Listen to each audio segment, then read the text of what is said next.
In the beginning, God created the earth, and He looked upon it in His cosmic loneliness. And God said, "Let us make living creatures out of mud, so the mud can see what we have done." And God created every living creature that now moveth, and one was man. Mud as man alone could speak. God leaned close to mud as man sat up, looked around and spoke. Man blinked. "What is the purpose of this?" He asked politely. "Everything must have a purpose," asked God. "Certainly," said man. "Then I leave it to you to think of one for all this," God said, and then He went away. Never act without purpose and resolve, or without the means to finish the job. A man's true greatness lies in the consciousness of an honest purpose in life, founded on a just estimate of himself and everything else, on frequent self-examinations, and a steady obedience to the rule which he knows to be right, without troubling himself about what others may think or say, or whether they do or do not that which he thinks and says and does. People who labor all their lives but have no purpose to direct every thought and impulse forward are wasting their time, even when hard at work. Without a purpose, nothing should be done. Focus not what he or she does, but on keeping to your higher purpose. Your own purpose should seek harmony with nature itself, for this is the true road to freedom. Getting distracted by trivials is the easiest thing in the world. Focus on your main duty. Don't be concerned with other people's impressions of you. They are dazzled and deluded by appearances. Stick with your purpose. This alone will strengthen your will and give your life coherence. In trying to please other people, we find ourselves misdirected toward what lies outside our sphere of influence.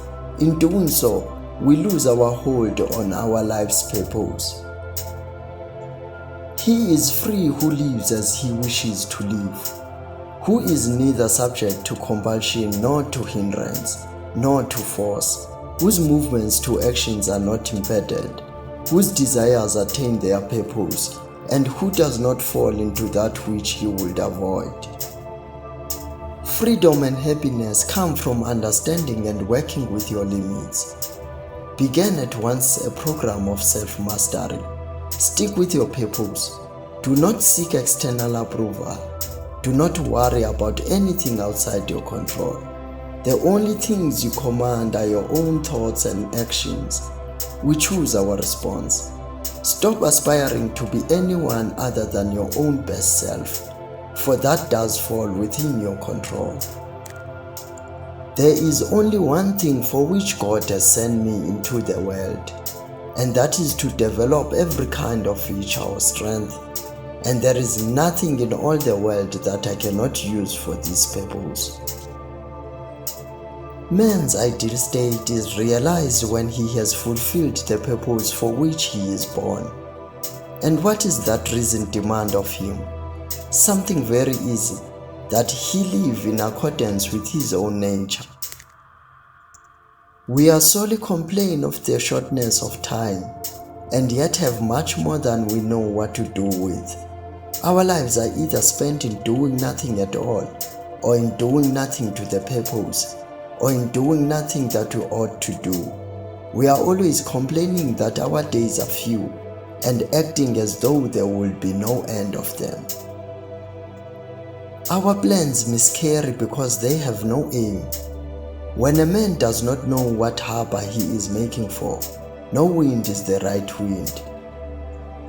The object of life is not to be on the side of the majority, but to escape finding oneself in the ranks of the insane.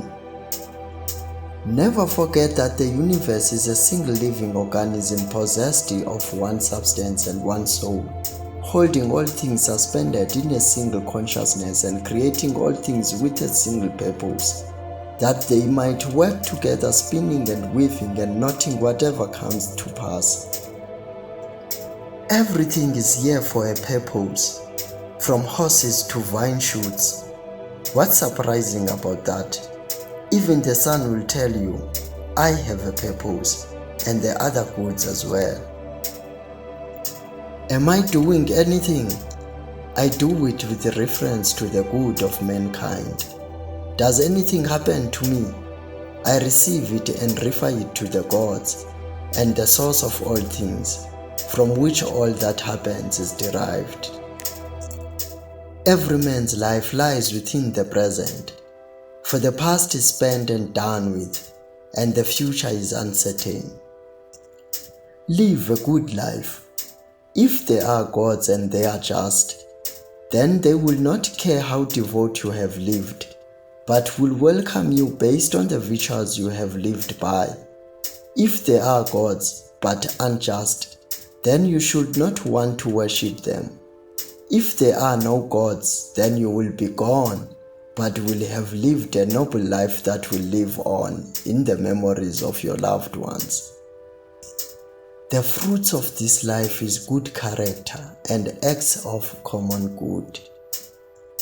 The art of living is more like wrestling than dancing. It is not death that a man should fear, but he should fear never beginning to live. What we do now anchors in eternity. Life is neither good or evil, but only a place for good and evil. Remember that man lives only in the present. In this fleeting instant, all the rest of his life is either past and gone or not yet revealed. The act of dying is one of the acts of life. The universe is transformation. Life is an opinion. Remember that even if you were to live for 3,000 years or 30,000, you could not lose any other life than the one you have, and there will be no other life after it. So the longest and the shortest lives are the same. The present moment is shared by all living creatures, but the time that is past is gone forever. No one can lose the past or the future, for if they don't belong to you, how can they be taken from you? Every instant of time is a pinprick of eternity. How can a man find a sensible way to live? One way and only: philosophy.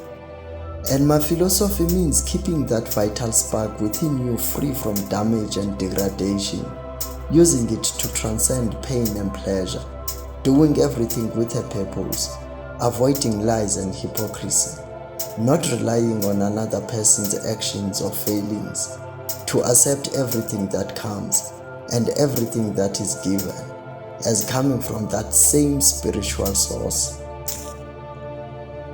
Just as nature takes every obstacle, every impediment, and works around it, turns it to its purposes, incorporates it into itself, so too a rational being can turn each setback into raw material and use it to achieve its goal.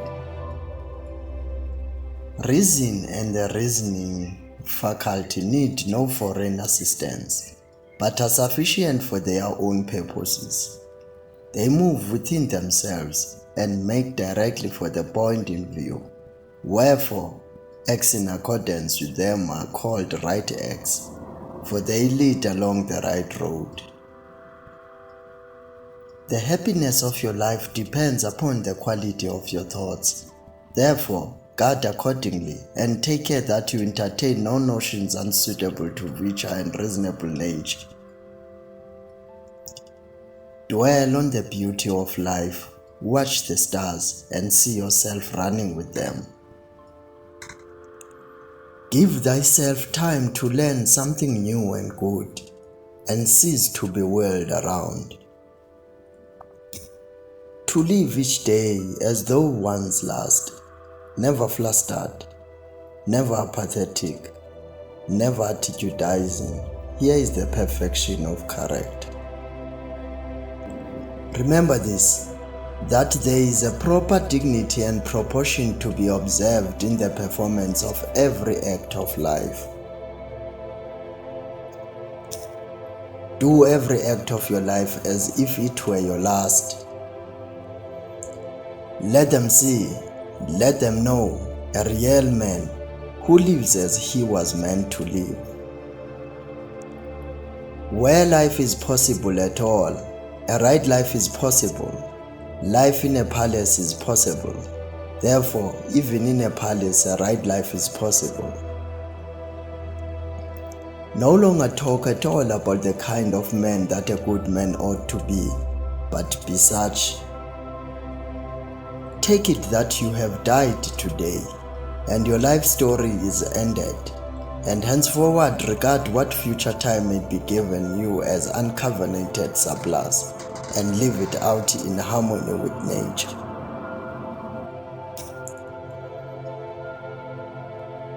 All human beings seek the happy life, but many confuse the means. For example, wealth and status, with that life itself.